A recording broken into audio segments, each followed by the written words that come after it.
would love to know your English fluency level. I want you to use this chart to rate your English speaking fluency. What level are you at? Put it in the comments below. If your English fluency level is below 7, then you definitely need to watch this video because I'm going to show you how you can become fluent in English in the comfort of your home.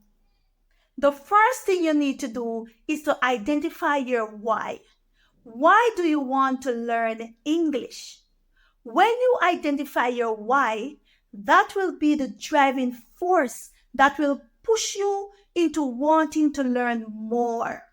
Without that why, you will stop along the way because learning English is not easy. What if you want to live in an English-speaking country? Is that your why? Then it's a good why. What if you have an English exam that you need to pass in order to attend university? That's your why. What if you want to create a YouTube channel and you want to help others to speak English? Then that is your why. So all you need to do is to find your purpose, find your why, and that will push you into wanting to learn and speak fluently. Next, you need to set short-term goals. These goals are going to help you to monitor your progress as you learn English. When you set your goals, you know exactly what you need to learn and you just go for it. You can use the chart that I showed you earlier as a guide to monitoring your progress. At level 1, it says that you must learn how to greet in English. Now you can use that for week 1. Let me show you a progress chart. This is my sample progress chart. In the first column, you have week 1, week 2, week 3, and so on. And in the second column, you have your rating from 0 through to 5. Below your rating, you have some circles that you can place a tick in, or you can shade the circle. Below the circle, you have your tasks that are separated into smaller, manageable ones. Let's go back to your rating. If your rating is 0, it means that you did not accomplish any task and your goal wasn't accomplished. If your rating is 3, it means that you have accomplished rating 1 and rating 2 as well as rating 3. If your rating is 5, it means that you have completed task 1, task 2, task 3, all the way up to task 5. This is an excellent way of measuring your progress and measuring your short-term goals. Using the progress chart is going to help you to test your ability and help you achieve your goals in a short period of time. Next, you are going to identify your hobbies. Your hobbies are those activities that you enjoy doing. If you find something that you're interested in, such as watching movies or watching YouTube videos, then of course you can use this to enhance your English speaking fluency. Let me tell you how you can do it. If you love listening to stories, you can go on YouTube and you can find one of your favorite stories. You do not watch these stories in your language. Watch the story in English.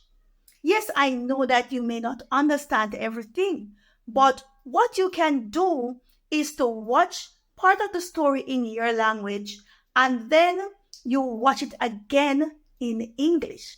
By doing so, you're training your brain to understand English, and of course, you're doing some translation. But it helps a lot if you do what you love. If you enjoy reading, then you are going to get some books that you are going to read in English. Say, for example, you enjoy jogging. The best thing to do when you're jogging is to listen to your favorite podcast in English. Say, for example, you love to cook. You can watch cooking YouTube videos. You can make your favorite meal and you can watch that video in English. It is something you love. It is something you enjoy. Then of course you are going to learn and your brain will pick up on 1 and 2 terms that we use in English. When you do activities that you love, you are removing boredom and fatigue. You will always want to be involved in that activity. Next, you must have an English journal. This is a small book that you write all your new terms and your new phrases in. Make sure you have a pen that you stick inside so that it doesn't get lost. And you won't have any excuse not writing down your new terms. Now, how are you going to find your new terms? Whenever you're involved in your favorite activities, that's your hobbies, and you're listening to your favorite podcast, or you're watching your favorite movies with subtitles, or you're listening to your stories, of course, you're going to meet up on some new terms in English. What I want you to do is to write them down in your journal as soon as you see them, so you don't forget them. By doing so, you're actually training your brain and your fingers to work together. And you may think that you're not learning, but you're actually learning when you write. When you journal, it depends on your level. So if you want to write down 2 words, 1 word, you want to write 5 phrases or 2 phrases, it depends on your level and how fast you can learn. Next, we are going to look at review. And this is one of the most important part that you need to do. Review is actually looking back at what you have written in your journal at the end of the day. There are 3 things that you need to do when you're doing a review. Number 1, you need to learn the proper pronunciation of the word. Number 2, you need to know the meaning of the word. And number 3, you need to use that word in a sentence. Now, how are you going to do that? You can use Google Assistant and ChatGPT to help you with your review. Say, for example, you see the word truck and you have forgotten the pronunciation. You can say, hey, Google, define truck. A truck or lorry is a motor vehicle designed to transport freight, carry specialized payloads, or perform other utilitarian work. Trucks vary greatly in size, power, and configuration, but the vast majority feature body-on-frame construction, with a cabin that is independent of the payload portion of the vehicle. Define truck. A truck is a motor vehicle designed to transport cargo. They come in various sizes, from small pickup trucks to large commercial trucks used for transporting goods over long distances. In addition to carrying goods, trucks are often used in construction, farming, and other industries that require the transportation of heavy or bulky items. Am I saying the word correctly? Truck. It sounds like you want to make sure you're pronouncing truck correctly. The word is typically pronounced with a short U sound, like in cup followed by a K sound. It rhymes with duck or luck. If you're unsure, try breaking it down. Start with true and end with K. Does that match how you're saying it? Sure. Put truck in a sentence. The truck delivered fresh vegetables to the market early this morning. Thank you. You're welcome. At the end of talking with ChatGPT, you can see that all the information is right here on your screen. So you can always do a review as well. Reviewing is very important because it helps to build your speaking skills. You're actually training your ears and your mouth to work together. You're actually sending everything that you have from the book into your brain, and thus you will remember. Now, if you don't do your review, it is going to affect you because reviewing actually helps you to move that information from short-term memory to long-term memory. Another way of training your mouth and your ears is to do shadowing.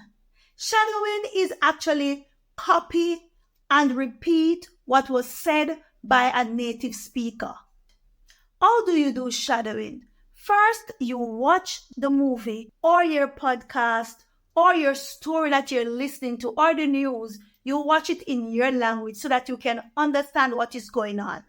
Next, you're going to watch it again in English. And by the way, you can use subtitles if you want.